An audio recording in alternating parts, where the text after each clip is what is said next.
ఆంధ్రప్రదేశ్ ఎన్ని లక్షల కోట్ల అప్పుల్లో ఉన్నా జీతాలు చెల్లించేందుకు తిప్పలు పడుతున్న సీఎం జగన్ మాత్రం తన విలాసాలకు హంగు ఆర్భాటాలకు చేసే ఖర్చు అంతా ఇంత కాదు. సొమ్ము ప్రజలది, సోకు జగన్ది అని జనం మండిపడుతున్నారు. ఏపీలో వివిధ శాఖలకు మంత్రులకు సలహాలిచ్చేందుకు 100 కోట్లు కేటాయించడంపై విమర్శలు వెల్లువెత్తుతున్నాయి. 2019 ఎన్నికల తర్వాత వైసీపీ అధికారంలోకి వచ్చింది. జగన్మోహన్ రెడ్డి సీఎం అయ్యారు. కానీ వివిధ సలహాలిచ్చేందుకు అనేక మందిని సలహాదారులుగా నియమించారు సీఎం జగన్. వారికి నెలకు లక్షల్లో జీతాలిస్తున్నారు. సీఎం జగన్ హయాంలో 2019 నుంచి ఇప్పటి వరకు సుమారు 80 నుంచి 90 మంది సలహాదారులు, ఉప సలహాదారులను నియమించారు. ఏపీలో సలహాదారుల కోసం ఇప్పటికే 680 కోట్లు ఖర్చు చేశారు. అంతేకాదు, సకల శాఖల మంత్రిగా, షాడో సీఎంగా పేరున్న సజ్జల కోసం 4.5 ఏళ్లలో 140 కోట్లు ఖర్చు చేశారంటే వీరంతా ప్రభుత్వానికి ఏ విధంగా సలహాలిస్తున్నారో అర్థం కావడం లేదు. రాష్ట్రం ఆర్థిక ఇబ్బందుల్లో ఉన్నప్పటికీ వీరికి అనవసరంగా నిధులు కేటాయిస్తున్నారని గతంలో హైకోర్టులో పిల్లు వేశాం. న్యాయస్థానం స్పందిస్తూ దేనికోసం ఇంతమందిని నియమించారు, ఎలాంటి సలహాలిస్తున్నారు, వాటినెక్కడైనా అమలు చేస్తున్నారా, సలహాదారుల విధానం అనవసరమని కోర్టు అభిప్రాయపడింది. సలహాదారుల నియామకానికి సంబంధించి పూర్తిస్థాయి నివేదిక ఇవ్వాలని ప్రభుత్వాన్ని ఆదేశించింది.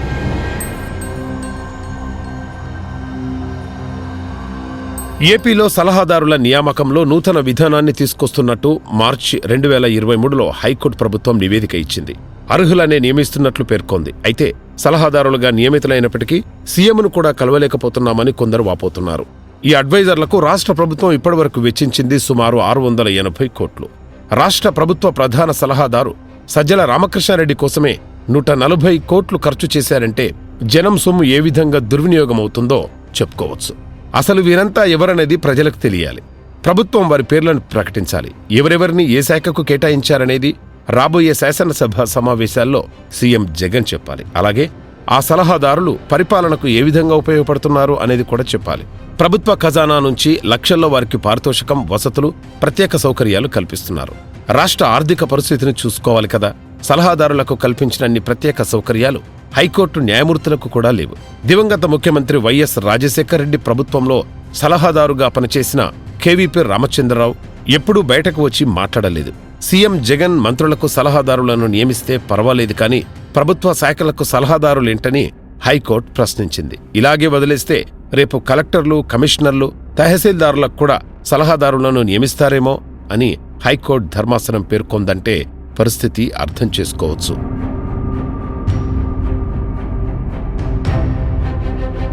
సీఎం మంత్రులకు నియమించే సలహాదారులతో ప్రభుత్వ శాఖలకు నియమించే సలహాదారులను కలిపి చూడలేమని హైకోర్టు తెలిపింది. సలహాదారుల నియామకం విషయంలో హైకోర్టు పలు అభ్యంతరాలు వ్యక్తం చేసింది. వీరిని ఏ క్యాడర్ కింద నియమిస్తున్నారు, వీరికి జీతాలు ఏ బడ్జెట్ నుంచి ఇస్తున్నారని ప్రశ్నించింది.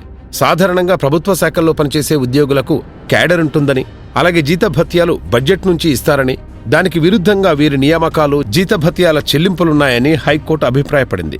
ప్రజాధనము నుంచి వీరికి చెల్లింపులు చేయడానికి ఉన్న ప్రాతిపదికన ఏంటని హైకోర్టు ప్రభుత్వం ప్రశ్నించింది. అలాగే శారదా పీఠాధిపతి స్వరూపానంద సలహాతో దేవాదాయ శాఖ సలహాదారు శ్రీకాంత్ను నియమించినట్లు ప్రభుత్వం చేసిన వాదనపై హైకోర్టు ఘాటు వ్యాఖ్యలు చేసిన విషయం తెలిసిందే.